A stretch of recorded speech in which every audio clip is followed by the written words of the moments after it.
سب سے ضروری جو رشتہ اللہ تعالیٰ نے انسانوں میں قائم کیے ہیں ان میں خامند اور بیوی سب سے بڑا رشتہ ہے، سب سے اہم رشتہ ہے۔ یہ پہلا رشتہ ہے جو اللہ نے قائم کیا حضرت آدم اور حوا کے درمیان۔ یہ آخری رشتہ ہے جو انسانوں میں قائم رہے گا جنت میں، ہر مرد اپنی بیوی کے ساتھ، ہر عورت اپنے خامند کے ساتھ، جوڑا جوڑا جوڑا جنت میں رہیں گے، قریب قریب ہوں گے۔ جنات عدن يدخلونها ومن صلح من آبائهم ماں باپ و ازواجہم بیویاں و ذریاتہم اولاد، قریب قریب، لیکن ہر آدمی، ہر شخص اپنی بیوی کے ساتھ، ہر عورت اپنے خامند کے ساتھ۔ یہ رشتہ سب سے بڑا رشتہ ہے، سب سے اہم رشتہ ہے۔ قرآن نے جتنا اس رشتے پہ زور دیا ہے کسی رشتے پہ اتنا زور نہیں دیا۔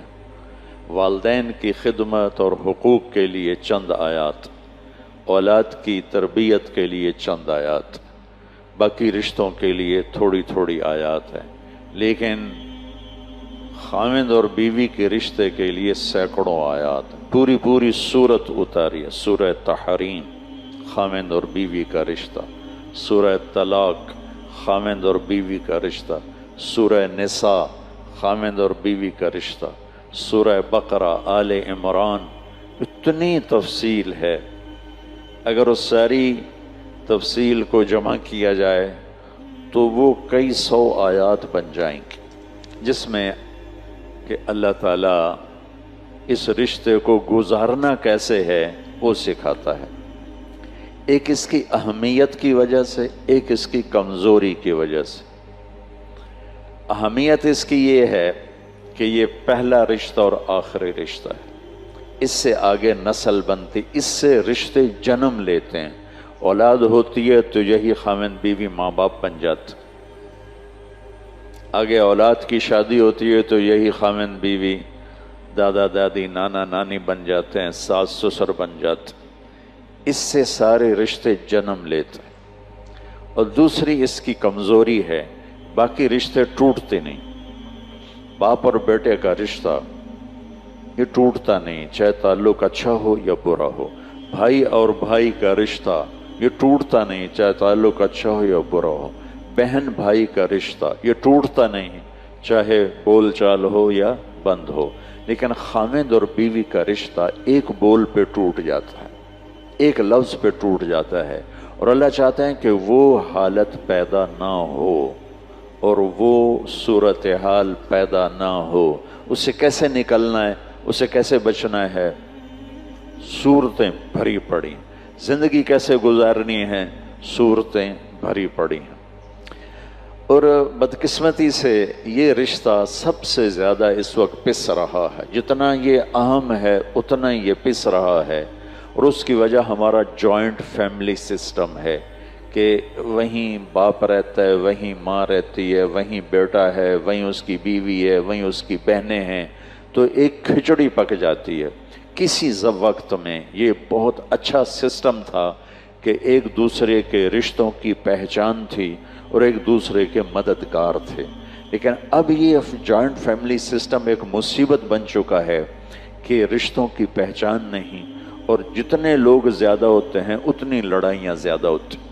اس لیے آنے والی کا یہ حق ہے، آنے والی کا یہ حق ہے کہ طیب کا باپ مالدار آدمی ہے، اس کی بیگم مطالبہ کرے کہ مجھے الگ رکھو، میں تمہارے ماں باپ کے ساتھ نہیں رہنا چاہتی، تو اس کے ذمے ہے یہ اس کو الگ گھر لے کر دے، تاکہ اگر کوئی جھگڑا ہو تو 2 میں ہو، 10 میں نہ ہو۔ چونکہ جوائنٹ فیملی سسٹم میں ایک قطرے کی جو بات ہوتی ہے نا وہ موج بن جاتی ہے، ایک تنکے کے برابر کی بات ہے نا وہ جنگل بن جاتی ہے۔ اور خاص طور پر ساس اور بہو کا جو رشتہ ہے یہ بہت مسخ ہو چکا ہے، یہ بڑا پیارا رشتہ ہے۔ میں نے اپنی بیٹیوں کو ڈولی میں بٹھا کے رخصت کر دیا، میرا گھر میری بیٹیوں سے خالی ہو گیا۔ اب میں کسی کی بیٹی کو لے کے آ رہا ہوں یا آ رہی ہوں، میں اسے اپنی بیٹی بنا لوں، یہ آنے والی اسے اپنی ماں بنا لے، تو یہ کتنا خوبصورت رشتہ ہے۔ لیکن ساس ہی سب سے نیگیٹو کردار ہے اور سسر ہی سب سے نیگیٹو کردار ہے کہ کہ یہ جانتے نہیں کہ میرے نبی کی زندگی کیسی تھی۔ میرے نبی نے مدینے کے صحابہ کو انصار کہتے ہیں اور مکے کے صحابہ کو مہاجرین کہتے ہیں۔ تو ایک دفعہ میرے نبی نے اپنے مدینے والے ساتھیوں کی تعریف کرتے ہوئے یہ بات فرمائی کہ یہ جو میرے انصار مدینہ ہیں، یعنی مدینے والے، یہ بڑے عالی شان لوگ ہیں۔ آپ نے ان کی سنو کس بات پہ تعریف کی، تہجد پہ نہیں، نماز پہ نہیں، جہاد پہ نہیں، تبلیغ پہ نہیں، ذکر پہ نہیں، تلاوت پہ نہیں، کہ یہ جو مدینے والے میرے صحابہ ہیں یہ بڑے زبردست لوگ ہیں۔ ان کے گھر میں جب کسی کی بیٹی بہو بن کے آتی ہے تو اسے ذرا بھی فرق نہیں محسوس ہوتا کہ ماں باپ کے گھر میں ہوں یا سسرال کے گھر میں۔ اس آنے والی کو اتنا پیار دیتے ہیں، اتنی محبت دیتے ہیں کہ وہ سمجھتی ہے کہ میں ماں باپ کے گھر ہی ہوں، میں سسرال میں نہیں ہوں۔ لیکن ہمارے آج کے ماحول میں سسرال آنے والی بیٹی بچی کے لیے ایک جہنم بن جاتا ہے، جہنم، تانے، بولیاں، طنز، تنقیدیں۔ اور اس میں ایک بڑی وجہ ہے، بچہ ماں پروان چڑھاتی، اللہ اس سے زندگی دیتا ہے، اس کی گود میں پلتے پلتے بڑا ہوتا، جب اس کی شادی ہوتی ہے اس کی محبت کا بہاؤ بیوی کی طرف ہو جاتا ہے۔ یہ طبعی چیز ہے، فطری چیز۔ وہ اپنی بیوی کو زیادہ توجہ دیتا ہے، ٹائم دیتا ہے، تو اس کی ماں میں حسد پیدا ہو جاتا۔ وہ اس حسد کو پھر اپنی بہو کو تنگ کر کے نکالتے، کبھی بیٹے کے کان بھرے گی، کبھی اس کی بےزتی کرے گی، کبھی اس کو تانے دے گی، کبھی کسی قسم کے تانے دے گی۔ اس کے پیچھے کوئی جھگڑا تھوڑا ہے، اسی نے اس کی اولاد کا، اگلی نسل کا اس نے ماں بننا ہے، اور اس آنے والی نے اس کی جگہ سنبھالنی ہے۔ اگر ترتیب کے مدعے سے اللہ نے رکھا ہے کہ بھئی بڑا پہلے جاتا ہے چھوٹا بعد میں جاتا ہے، وہ یہ سمجھتی ہے کہ یہ میرے گھر کی وارث ہے، پھر اس کو ذلیل کرتی ہے لاشعوری حسد کی وجہ سے۔ اس کی بہنوں کا رویہ بدل جاتا ہے، اس کے والد کا رویہ بدل جاتا ہے، وہ اس لاشعوری حسد کی وجہ سے۔ اس لیے اللہ تعالیٰ نے عربوں کا بھلا کرے، ان کی ثقافت ہے جب تک لڑکا الگ گھر نہیں بنائے گا شادی نہیں کر سکتا، چاہے کرائے پہ لے چاہے اپنا لے، الگ ایک کمرے کا گھر ہو لیکن الگ ہو تب اس کی شادی ہوگی، ورنہ شادی نہیں ہوگی۔ ان کی کھچڑی نہیں بنی ہوئی، ان کی لڑائیاں ایسے نہیں ہوتی ہیں جیسے ہماری سارا دن۔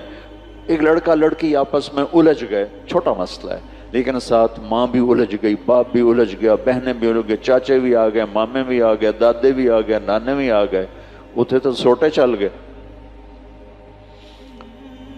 اگر یہ اس کو گھر لے کے نہیں دے سکتا تو اس کے ذمہ ہے اس کو کرائے پر لے کر دے، اس کے بھی ہمت نہیں ہے تو گھر میں ایک پورشن الگ کر دے، اس کا کچن بھی الگ ہو، اس کا رہنا بھی الگ ہو، تاکہ اس میں کسی کا دخل نہ ہو، وہ اور اس کا خامد اور اس کی بیوی اپنی زندگی شروع کریں۔ وہ اتنے بھی نہیں رکھتا ہمت، سارے ایک جیسے نہیں ہوتے۔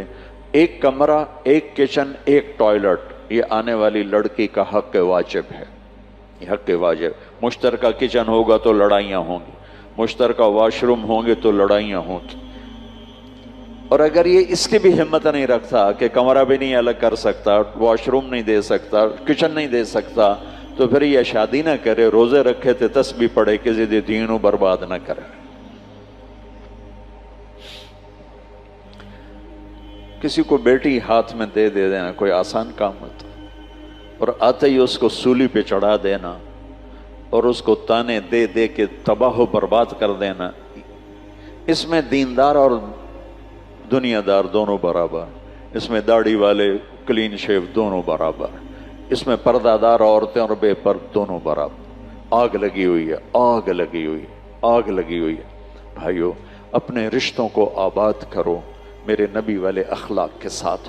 رشتوں کو آباد رکھنا ہے تو صرف ایک چیز چاہیے، صرف ایک چیز، صرف ایک چیز، صرف ایک چیز سے ہر رشتہ آباد ہو جائے گا، وہ ہے ایک دوسرے کو برداشت کرو، یا وہ ہیں میرے نبی کے اخلاق، یا وہ ہے ایک دوسرے کی تعریف، حوصلہ افزائی، یا وہ ہے ایک دوسرے کو طنز اور تانے سے بچانا۔